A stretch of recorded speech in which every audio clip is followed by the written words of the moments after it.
بسم اللہ الرحمن الرحیم۔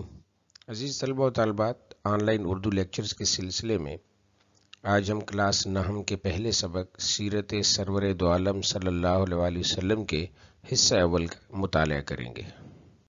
عزیز طلبہ و طالبات، چونکہ یہ سبق ہمارے نبی آخر الزماں سرور کائنات حضرت محمد صلی اللہ علیہ وسلم کے حوالے سے ہے، تو تمام طلبہ سب سے پہلے ایک بار درود شریف پڑھ لیں۔ دوسری بات یہ ہے کہ دوران مطالعہ ہمیں بہت ساری جگہوں پر نبی اکرم صلی اللہ علیہ وسلم کا نام پڑھنے کو ملے گا، تو تمام طلبہ سے گزارش ہے کہ وہ لازم صلی اللہ علیہ وآلہ وصحبہ وسلم اپنی زبان سے ادا کریں۔ اب ہم سبق کی طرف آتے ہیں۔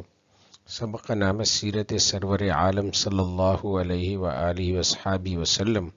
تو سب سے پہلے تو ہمیں یہ جاننا ہے کہ سیرت کسے کہتے ہیں۔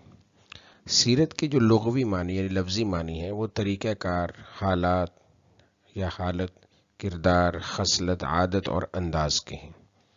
سیرت کا لفظ اب بطور اصطلاح صرف نبی اکرم صلی اللہ علیہ وآلہ وسلم کی مبارک زندگی کے جملہ حالات بیان کے لیے استعمال ہوتا ہے، یعنی سیرت کا لفظ اب نبی اکرم صلی اللہ علیہ وسلم کے حالات زندگی کے ساتھ مخصوص کر دیا گیا ہے۔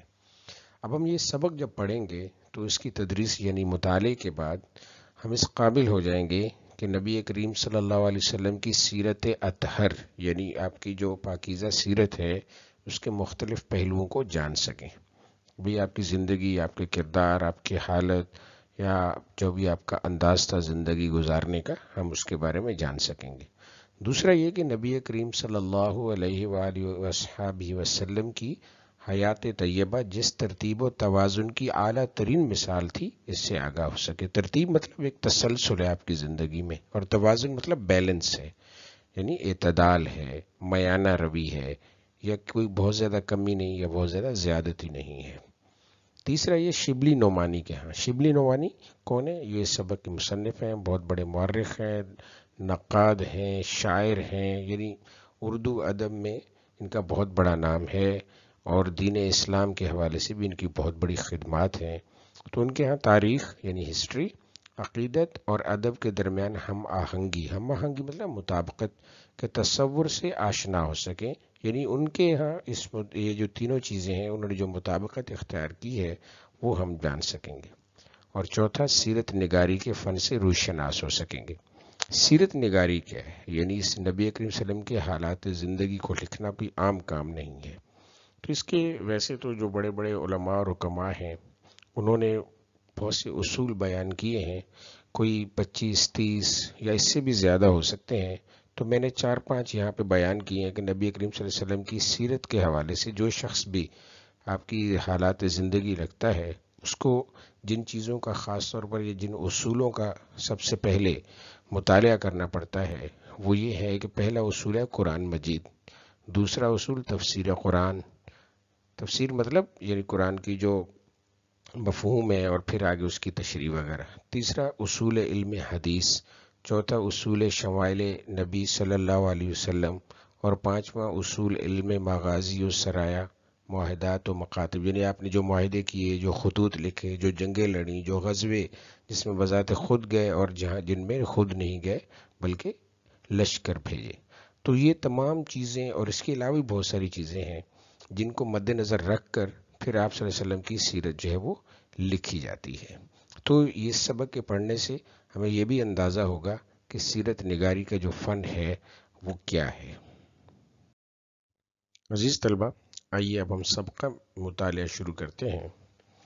اخلاق کا ایک دقیق نقطہ، اخلاق مطلب کردار کا، دقیق کہتے ہیں باریک کو یا گہرے کو، کہ انسان اپنے لیے اخلاق حسنہ یعنی خوبصورت اخلاق یا بہترین اخلاق کا جو پہلو پسند کرے یعنی جو انداز پسند کرے اس کی اس شدت سے پابندی کرے، یعنی اس پر اس سختی کے ساتھ عمل کرے، اور اس طرح دائمی اور غیر متبدل طریقے سے، دائمی مطلب ہمیشگی، ہمیشہ کے لیے، اور غیر متبدل جسے وہ تبدیل نہ کرے، اس پر عمل کرے کہ گویا وہ اپنے اختیار کے باوجود اس کام کے کرنے پر مجبور ہے، اور لوگ دیکھتے دیکھتے یہ یقین کر لیں کہ اس شخص سے اس کے علاوہ اور کوئی بات سرزد ہو ہی نہیں سکتی، یعنی اخلاق کے علاوہ، اچھی اخلاقیات کے علاوہ یہ کوئی اور عمل کر ہی نہیں سکتا۔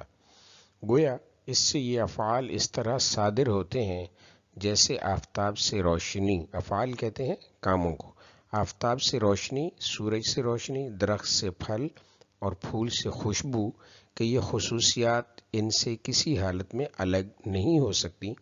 اسی کا نام استقامت حال اور مداومت عمل ہے۔ استقامت حال یعنی اپنے حال پر مضبوطی سے قائم رہنا، اور مداوت عمل یعنی اپنے عمل کو جاری و ساری رکھنا۔ حضرت صلی اللہ علیہ وآلہ وصحابہ وسلم اپنے تمام کاموں میں اسی اصول کی پابندی فرماتے تھے۔ جس کام کو جس طریقہ سے جس وقت آپ صلی اللہ علیہ وآلہ وسلم نے شروع فرمایا، اس پر برابر شدت کے ساتھ قائم رہتے تھے۔ سنت کا لفظ ہماری شریعت میں اسی اصول سے پیدا ہوا ہے۔ سنت نبی کریم صلی اللہ علیہ وسلم کے فعل کو، عمل کو، طریقے کو کہتے ہیں، اور شریعت جو ہے، شریعت وہ قانون جو خدا نے بندوں کے لیے مقرر کیا ہے، یعنی حکم الہی۔ سنت وہ فعل ہے جس پر حضرت صلی اللہ علیہ وآلہ وصحابہ وسلم نے ہمیشہ مداومت فرمائی ہے، یعنی اس کو جاری و ساری رکھا ہے، اور بغیر کسی قوی معنی کے کبھی اس کو ترک نہیں فرمایا، چھوڑا نہیں۔ یعنی بہت کوئی مضبوط وجہ ہوگی جس سے اس کو چھوڑنا پڑے تو چھوڑا، ورنہ کبھی اس کو چھوڑا نہیں، ترک نہیں کیا، چھوڑا نہیں۔ اس بنا پر جس قدر سنن ہے، سنن سنت کی جمع ہے، وہ در حقیقت آپ صلی اللہ علیہ وآلہ وصحابہ وسلم کی استقامت حال اور مداومت عمل کی ناقابل انکار مثالیں ہیں۔ آپ صلی اللہ علیہ وآلہ وسلم کے تمام اخلاق و اعمال کس قدر پختہ اور مستحکم تھے۔ پختہ اور مستحکم مطلب مضبوط، کہ کبھی تمام عمر ان میں ایک ذرہ فرق نہیں پیدا ہوا، یعنی آپ نے جو اعمال اختیار کیے ان کو ساری زندگی جاری و ساری رکھا۔